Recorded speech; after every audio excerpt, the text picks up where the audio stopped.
जय श्री कृष्णा मित्रों, मेरी कहानियों को इतना प्यार देने के लिए तहे दिल से आपका शुक्रिया। आप यूं ही साथ देते रहिए और यूं ही एहसासों के सिलसिले चलते रहेंगे। मित्रों, प्लीज़ चैनल को सब्सक्राइब जरूर कर लें ताकि आपको आगे की नोटिफिकेशन मिलते रहे और लाइक और शेयर भी। धन्यवाद। अब आगे। भूल गई तुम, पिछले हफ्ते ही तुम्हारे पीरियड्स आए हैं, मैं खुद लाया था तुम्हारे लिए। तुम प्रेग्नेंट कैसे हो सकती हो? सौरभ बोला तो मेघना ने एकदम से आंखें भींच ली। वाकई में बड़ी माँ के चीखने चिल्लाने और उसकी तबीयत के कारण उसके दिमाग से यह बात तो बिल्कुल स्किप हो गई थी, इसी वजह से वह उन्हें जवाब नहीं दे पाए। दूसरी बात, मैंने सिर्फ उन लोगों को कहने के लिए नहीं कहा, मैं तुमसे भी यही बात कह रहा हूँ। अगर प्रेगनेंसी होती भी तो भी मुझे फर्क नहीं पड़ता था।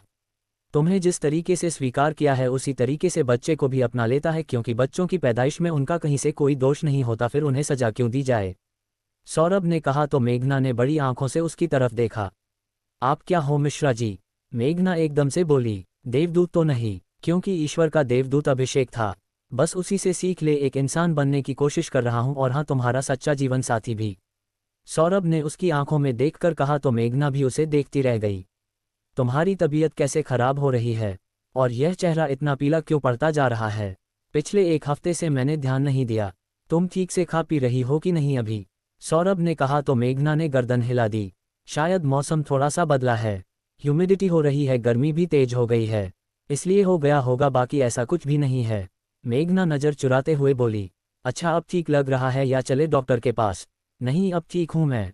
वह तो सोनम ने फालतू में ही आवाज़ लगा दी। इतनी कोई बड़ी बात नहीं है, मेघना बोली। तो ठीक है, मैं फ्रेश होकर आता हूँ, तब फिर साथ में डिनर करते हैं। मेरा भी कुछ खाने का मन नहीं कर रहा है मिश्रा जी, आपके लिए खाना लगा देती हूँ मैं। ठीक है, तो तुम आराम करो जाकर, मैं अपना खाना खुद ले लूँगा। तुम्हारी तबीयत वैसे भी ठीक नहीं है, और हाँ, तुम्हारे लिए खिचड़ी बना देता हूँ, वह ठीक रहेगी। उद्धरण चिन्ह। नहीं मिश्रा जी, मेरा सच में कुछ भी खाने का मन नहीं है। जी मिचला रहा है, अगर कुछ भी खाऊंगी तो फिर से वॉमिटिंग हो जाएगी। मैं जाकर आराम करती हूँ, मेघना ने कहा और अंदर रूम में चली गई। बिस्तर पर लेटते ही कुछ देर बाद उसकी नींद लग गई। सौरभ ने खाना खाया और अंदर जाकर देखा कि मेघना गहरी नींद में सो रही है। उसने एसी ऑन किया और मेघना के सिरहाने आकर बैठ उसके सिर पर हाथ रखा। इसे टेम्परेचर है क्या? सौरभ खुद से बोला और थर्मामीटर लाकर मेघना को उठाना चाहा। सोने दो ना अभिषेक प्लीज, मेघना धीमे से बोली। मेघू, टेम्परेचर देखने दो, सौरभ बोला तो मेघना ने आंखें खोल उसकी तरफ देखा। मैं ठीक हूँ मिश्रा जी, मुझे लग रहा फीवर है, सौरभ बोला और उसके मना करने के बाद भी टेम्परेचर लिया। 99, बस गर्मी के कारण हरारत है, आप इतना मत सोचिए, मेघना बोली तो सौरभ ने उसके बालों को सहलाया और फिर वह चेंज करके चुपचाप से लेट गया ताकि मेघना की नींद डिस्टर्ब ना हो। वैसे भी वह थका हुआ था तो जल्दी सो गया। दिन गुजर रहे थे और सौरभ की कोशिशें जारी थी, पर मेघना की नहीं खामोशी कम हो रही थी और न सौरभ के प्रयास। मेघना जरूरत भर का बोलती और उसकी बातों का जवाब देती, हाँ, पर उसका खाने पीने, कपड़ों और घर का ख्याल रखती। सौरभ रोज जब भी वो पीली साड़ी निकाल के रखता और मेघना उसे उठाकर वापस रख देती और दूसरी ड्रेस कैरी कर लेती। सौरभ घर आया तो देखा खाना टेबल पर लगा हुआ है और मेघना सोफे पर बैठी बैठी सो रही है। वो मेघना की तरफ बढ़ा ही था कि नज़र दीवार पर लगे फोटो फ्रेम कोलाज पर गई। उसमें दर्जनों फोटो थे, कुछ सौरभ के उसके पेरेंट्स के साथ तो कुछ अकेले। बीच में एक बड़ा सा फोटो था उसकी और मेघना की शादी का। सौरभ ने उस कोलाज को ध्यान से देखा और मुस्करा के मेघना को, फिर बैग एक तरफ रख धीमे से मेघना के पास आ उसे अपने कंधे से टिका लिया। मिश्रा जी, मेघना ने अधखुली आंखों से उसे देखा। Thanks Meghu, and I love you मेरी मिश्राइन, सौरभ ने हौले से उसके गाल पर होंठ लगाते हुए कहा तो मेघना ने एक झटके से पूरी आंखें खोल उसे देखा। सौरभ ने कोलाज की तरफ इशारा किया। वो बस आज अलमारी साफ की तो कुछ पुराने और कुछ नए फोटोज मिले, उसी के लिए तो थैंक्स, मेरी लाइफ में आने के लिए थैंक्स, मेरे इस पोर्शन को मकान से घर बनाने के लिए और मुझे स्पेशल फील कराने के लिए। आप हो स्पेशल मिश्रा जी, मेघना बोली और उठने लगी। मैं डिनर का देखती हूँ, रुको ना थोड़ी देर, सौरभ ने कहा और एकदम से उसे खींचा तो वो उसके ऊपर ही आ गिरी। सौरभ ने अपनी गहरी आंखों से अपने बेहद करीब घबराई सी मेघना को देखा और उसके लबों पर झुकने लगा। मेघना की आंखें घबराहट से बंद हो गई और उसने कसकर सौरभ की शर्ट पकड़ ली। दोनों के लब नजदीक थे और सौरभ के दिल में अरमान जाग रहे थे।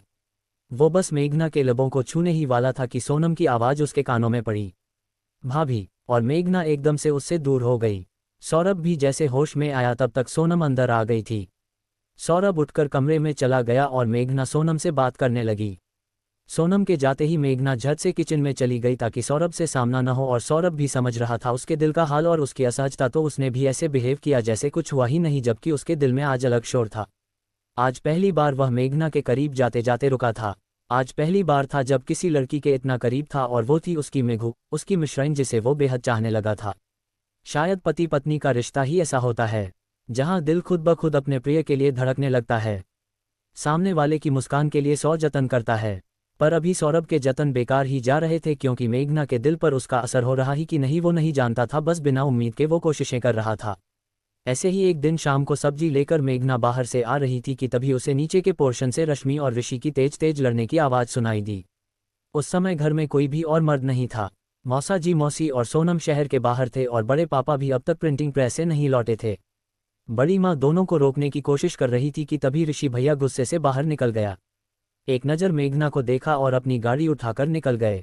मेघना सीढ़ियों की तरफ बढ़ने लगी कि तभी एकदम से बड़ी माँ की आवाज़ उसके कानों में पड़ी।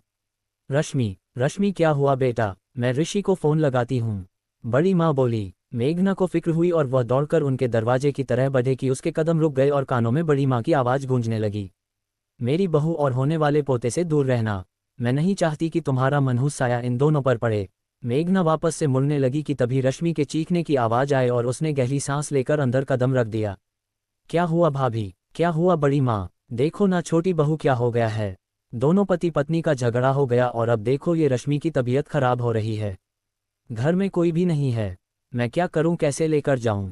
और उषा और देवर जी भी शादी में गए हुए हैं, और तुम्हारे बड़े पापा भी बाहर गए हैं, और ऋषि फ़ोन ही नहीं उठा रहा है। बड़ी में घबराते हुए बोली। बड़े पापा की कार तो है ना घर में, आप चलिए मैं लेकर चलती हूँ। तुम लेकर चलोगी? बड़ी माँ बोली। हाँ बड़ी माँ, अभी सोचने का टाइम नहीं है। भाभी की तबीयत खराब हो रही है, मुझे लग रहा है डिलीवरी का टाइम आ गया है। मुझे गाड़ी चलानी आती है, आप घबराइए मत। भाभी को सहारा दीजिए, मैं लेकर चलती हूँ, मेघना ने कहा। तो बड़ी माँ ने बड़ी आंखों से उसे देखा और फिर रश्मि को सहारा देकर दोनों ने कार में बिठाया और हॉस्पिटल निकल गए। बड़ी माँ इस दौरान लगातार ऋषि को कॉल करती रही, पर उसने फ़ोन नहीं उठाया, तो उन्होंने सौरभ को कॉल लगा दिया। सौरभ 1 घंटे के अंदर हॉस्पिटल में आ गया।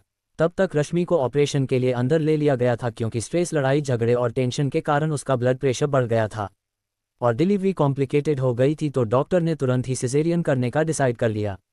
मेघना बड़ी माँ को संभाले हुए बाहर बैठी थी, जिनकी आंखों से लगातार आंसू निकल रहे थे। सौरभ ने उन दोनों को देखा तो उनके पास आ गया। कैसी है भाभी? बड़ी माँ, सब ठीक है? उद्धरण चिन्ह। सौरभ ने कहा। तो बड़ी माँ है उसे देखा और उसके हाथ थाम लिए। पता नहीं बेटा, डॉक्टर जाने क्या क्या कह रहे हैं, तुम जरा देख लो, सारी फॉर्मेलिटी कर दो। ऋषि फ़ोन नहीं उठा रहा है और तुम्हारे बड़े पापा शहर के बाहर गए हुए हैं। बस कुछ ना हो मेरी बहू और बच्चे को, बड़ी माँ रोते हुए बोली।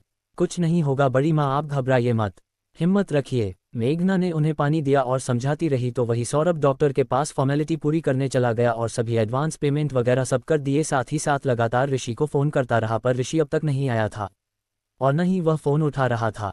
यहाँ तक कि अब उसने अपना फ़ोन भी ऑफ कर दिया। बेटा हुआ है। लगभग आधे घंटे बाद डॉक्टर ने आकर कहा, तो बड़ी माँ के साथ साथ मेघना और सौरभ के चेहरे पर भी खुशी आ गई। रश्मि ठीक है। बड़ी माँ को रश्मि की फिक्र थी। ठीक है, अगर थोड़ी भी देर हो जाती तो बच्चे और माँ दोनों की जान को खतरा हो जाता।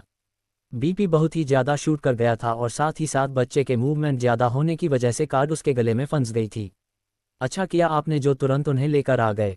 वैसे यह अचानक से ब्लड प्रेशर बढ़ने का रीजन क्या था? अभी तक तो नॉर्मल थी, वह एकदम से क्या हुआ? डॉक्टर ने कहा। तो बड़ी माँ ने गर्दन झुका ली। कुछ नहीं डॉक्टर, कुछ घर की प्रॉब्लम्स के चलते शायद हो गया होगा, बाकी अब तो ठीक है ना भाभी? बिल्कुल, मेघना बीच में बोल पड़ी। तो बड़ी माँ ने राहत की सांस ली। ठीक है, और शायद आपके ही कारण। बताया सिस्टर ने कि आप ही लेकर आई थी उन्हें। बाकी उनके हस्बैंड कहाँ है? उनसे भी थोड़ी बात करनी थी मुझे, डॉक्टर ने कहा। वह बस आता ही होगा, किसी काम में फंस गया होगा, बड़ी माँ ने सफाई देते हुए कहा। डॉक्टर ने गहरी सांस ली और उनकी तरफ देखा। मुझे नहीं लगता कि अपनी वाइफ की इतनी कॉम्प्लिकेटेड डिलीवरी से ज़्यादा कुछ और काम किसी के लिए भी हो सकता है। बाकी आपका फैमिली मैटर है, पर आगे ध्यान रखिएगा, डॉक्टर बोली और चली गई। थोड़ी देर में सिस्टर ने लाकर रश्मि का बच्चा बड़ी माँ के हाथों में दे दिया, तो बड़ी माँ की आंखें भर आई। उन्होंने मेघना की तरफ देखा और हाथ आगे करने का इशारा किया। मेघना ने नासमझी से उन्हें देखा। अरे चाची हो, और चाची माँ के समान होती है, जैसे मैं सौरभ की बड़ी माँ हूँ, तुम इसकी छोटी माँ हो। और फिर आज इसको अगर जीवन मिला है तो सिर्फ तुम्हारे कारण मिला है, तो सबसे पहले इसे गोद में लेने का हक भी तो तुम्हारा ही है ना। बड़ी माँ ने कहा तो मेघना की आंखों में आंसू भर आए और उसने सौरभ की तरफ देखा। सौरभ ने आंखों से इशारा किया तो मेघना ने हाथ आगे बढ़ा दिए और बड़ी माँ ने खुशी खुशी रश्मि के बेटे को उसकी बाहों में दे दिया। मेघना की आंखों में रुके आंसू गालों पर आ गए। लेकिन बड़ी माँ आप तो कहती थी। मेघना के मुंह से इतना ही निकला था कि बड़ी माँ ने उसके मुंह पर हथेली रख दी। जो बचपन से देखती सुनती आई हूँ बस वही जुबान पर आ जाता है। बाकी तुम कहीं से भी नहीं मनहूस हो और न ही अपशगुनी, क्योंकि अगर ऐसा होता तो आज ये लल्ला मेरे हाथ में नहीं होता। बड़ी माँ ने कहा तो एक हल्की मुस्कान सौरभ के चेहरे पर आई। मुझे तो ऐसा लगता है सिर्फ सौरभ की जिंदगी में ही नहीं तुम पूरे परिवार की जिंदगी में शुभ शगुन बनकर आए हो, खुशियां लेकर आई है, और इसका जीता जागता उदाहरण है तुम्हारी गोद में रश्मि और ऋषि का ये बच्चा। अगर आज ये दुनिया में आया है तो सिर्फ तुम्हारे कारण, और मेरी रश्मि ठीक है तो भी सिर्फ तुम्हारे कारण। जो भी पुराना मैंने तुमसे कहा हो सके तो माफ कर देना अपनी माँ समझकर। बड़ी माँ ने कहा तो मेघना भरी आंखों के साथ मुस्करा उठी। ऋषि का जब गुस्सा शांत हुआ तो उसने बड़ी माँ को कॉल लगाया। हाँ मम्मी बोलो, क्यों बार बार फोन कर रही थी? एक दिन भी सुकून से नहीं जीने दे सकते क्या तुम लोग? घर पर वह रश्मि लड़ाई कर रही थी और अब तुम फोन पर फोन लगाए जा रही हो। बस कर, कितना बकवास करता है, और कुछ गलत तो नहीं कह रही थी ना रश्मि? गलती तेरी थी, इतनी अच्छी बीवी है, बच्चा होने वाला था और तू बाहर मुंह मारता फिरता है। कुछ शर्म लिहाज है कि नहीं? बड़ी माँ ने ऋषि को तुरंत झाड़ दिया। वैसे ऋषि उनका बहुत ही प्यारा बेटा था, उनकी जान बसती थी ऋषि में, पर कहते हैं नामूल से ज्यादा ब्याज प्यारा होता है, और आज ऋषि के कारण उन्होंने अपना पोता लगभग खो ही दिया था, और यही गुस्सा उनके जुबान से निकल रहा था। साथ ही साथ उन्हें और भी सब कुछ पता चल चुका था, और वह जानती थी कि आज रश्मि की प्रेगनेंसी और डिलीवरी अगर कॉम्प्लिकेटेड हुई तो उसका पूरे तरीके से जिम्मेदार सिर्फ और सिर्फ ऋषि है। मम्मी बस करो, अब तुम मत शुरू हो जाओ, वरना मैं फिर फोन रख रहा हूँ। ऋषि बोला, फोन रख देना बिल्कुल, मुझे भी कोई तुझसे बात करने की नहीं पड़ी है, सिर्फ इतना बताने के लिए फ़ोन किया था कि तेरे कांडों के कारण आज रश्मि की जान जाते जाते बची है, और तू है कि फ़ोन ही नहीं उठा रहा था। क्या हुआ है रश्मि को? क्या हुआ उसे मम्मी? ऋषि थोड़ा सा परेशान हो गया। दर्द शुरू हो गए थे उसको, ब्लड प्रेशर बढ़ गया था और तबीयत खराब हो गई थी, और अब तो डिलीवरी भी हो गई है, पर तुझे तो कोई मतलब ही नहीं है। बेटा आ गया है, तेरे घर में बाप बन गया है, फिर भी तू सुधरने का नाम नहीं ले रहा है। बड़ी माँ ने गुस्से से हुए बोली। क्या सच कह रही हो मम्मी? ऋषि के चेहरे पर मुस्कुराहट आ गई। तेरे साथ कोई मजाक का रिश्ता नहीं है मेरा, समझा? और हाँ, अगर फ्री हो गया हो तो हॉस्पिटल आ जा, डॉक्टर को भी तुमसे कुछ बात करनी थी, बड़ी माँ ने कहा और फोन कट कर दिया और मेघना की तरफ देखा जो कि कुर्सी पर अभी भी रश्मि के बेटे को लिए बैठी थी और प्यार से उसे देख रही थी। बड़ी माँ के चेहरे पर एक हल्की सी मुस्कुराहट आई और वह मेघना की तरफ चल दी। बस अब जल्दी ही भगवान तुम्हारी गोद भी भर दे, ममता है तुम्हारे अंदर, बड़ी माँ बोली तो मेघना ने एकदम से सामने देखा। नज़र सौरभ से मिली तो उसने तुरंत पलकें झुका ली और सौरभ हमेशा की तरह मंद मंद मुस्करा उठा। थोड़ी देर में ऋषि हॉस्पिटल आ पहुंचा। अब तक रश्मि होश में आ चुकी थी और उसे वार्ड में शिफ्ट कर दिया गया था। सौरभ, मेघना और बड़ी माँ रश्मि और उसके बच्चे के साथ ही थी। बाकी बड़े पापा शाम तक आने वाले थे। ऋषि ने मुस्कुराकर अपने बच्चों को देखा जो कि रश्मि के पास लेटा हुआ था और तुरंत उसकी तरफ बढ़ गया। जैसे ही उसे छूना चाहा रश्मि ने अपना हाथ बीच में कर दिया। ऋषि ने उसे घूर कर देखा। तुम इसे छूने का और इसके पिता कहलाने का हक खो चुके हो ऋषि, मेरे बच्चे को हाथ मत लगाना, रश्मि नाराजगी से बोली। यह क्या कह रही हो रश्मि, और ये तुम्हारा बच्चा नहीं हमारा बच्चा है।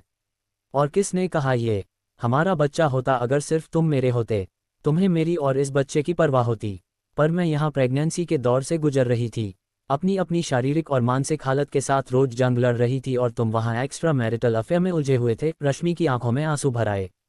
तुम्हें गलतफहमी हुई है रश्मि, ऐसा कुछ भी नहीं है, ऋषि ने कहा। मुझे गलतफहमी ही थी, मैं गलतफहमी में ही तो जी रही थी अब तक। वह तो जब उस दिन मेघना ने इनडायरेक्टली मुझे कहा तब मुझे बाद में सोचने पर समझ में आया कि इसका मतलब क्या था, और तब मैंने जब तुम्हारा पीछा किया, तुम्हारे फ़ोन को चेक किया तो मुझे समझ में आ गया। रश्मि ने जैसे ही कहा ऋषि ने घूरकर मेघना की तरफ देखा और मेघना ने घबराकर नजरें झुका ली। तो ये सारी आग तुम्हारी लगाई हुई है, ऋषि ने मेघना की तरह घूरते हुए कहा कि तभी सौरभ बीच में आ खड़ा हुआ। जी नहीं, ये सारी आग आपकी लगाई हुई है भैया, मुझे तो बहुत पहले से पता था और मेघू को भी, पर हम लोगों ने इसलिए नहीं कहा कि आपकी फैमिली में कोई प्रॉब्लम ना आए, पर भाभी को जब खुद समझ में आ गया तो उसके लिए हम तो कुछ नहीं कर सकते ना, सौरभ बोला। तो ऋषि ने गहरी सांस ली और उन लोगों को छोड़कर वापस से रश्मि की तरफ आ गया। प्लीज़ रश्मि खत्म करो ना। आई एम सॉरी, मैं वादा करता हूँ दोबारा ऐसा कुछ भी नहीं होगा। बस थोड़ा सा बहक गया था मैं, और कुछ भी नहीं है, और ऐसा मैंने कुछ भी नहीं किया। बस हल्की फुल्की दोस्ती थी, थोड़ा साथ में टाइम स्पेंड कर रहे थे और कुछ भी नहीं। मैंने तुम्हारे साथ कोई धोखा नहीं किया, कोई चीटिंग नहीं की। ऋषि ने रश्मि को समझाने की कोशिश की। मैं नहीं मानती, तुम फिर से मुझे बना रहे हो। मुझे तुम पर बिल्कुल भी विश्वास नहीं है। और हाँ, मैंने अपने मम्मी पापा को फ़ोन कर दिया है। मैं अब यहाँ से अपने मायके चली जाऊंगी। मुझे तुम्हारे साथ नहीं रहना। उद्धरण चिन्ह। प्लीज़ रश्मि, इस तरीके से मत करो। मैं वादा करता हूँ कि दोबारा ऐसी गलती नहीं होगी। मैं तुम्हें बहुत चाहता हूँ और हमारे बच्चे को भी। तुम दोनों को बहुत अच्छा भविष्य दूंगा, बहुत प्यार से रखूंगा, और इसीलिए विश्वास करो मेरा। ऋषि उसे समझा रहा था पर रश्मि मान नहीं रही थी। तभी मेघना ने जाकर रश्मि के कंधे पर हाथ रखा। भाभी, अगर भैया कह रहे हैं कि अब ध्यान रखेंगे तो एक मौका उन्हें देकर देखिए, शायद इस दूसरे मौके के बाद वह गलती ना करें। हर इंसान को दूसरा मौका मिलना चाहिए, और खासकर तब जब वह कोशिश करना चाहता हो। मेघा ने कहा तो रश्मि ने गहरी सांस ली। सिर्फ मेघना के कारण एक मौका तुम्हें और दे रही हूँ ऋषि। अगर इस बार तुमसे कोई भी भूल हुई तो बर्दाश्त नहीं करूंगी मैं। रश्मि ने कहा तो ऋषि के चेहरे पर मुस्कुराहट आई और वह बच्चे को उठाने लगा कि तभी रश्मि की आवाज़ उसके कानों में पड़ी। इसी बच्चों के सिर पर हाथ रखकर कसम खाओ कि अब तुम उस लड़की से कभी नहीं मिलोगे, कोई संबंध नहीं रखोगे। रश्मि ने कहा तो ऋषि ने वापस से मेघना को गुस्से से देखा और फिर उस बच्चे के सिर पर हाथ रख दिया। वादा करता हूं अब उस लड़की से मेरा कोई लेना देना नहीं होगा। ऋषि ने कहा तो रश्मि की आंखों में आंसू भर आए और ऋषि ने तुरंत अपने बच्चे को उठाकर सीने से लगा लिया। ये तुमने ठीक नहीं किया मेघना, तुम्हें रश्मि को नहीं बताना चाहिए था।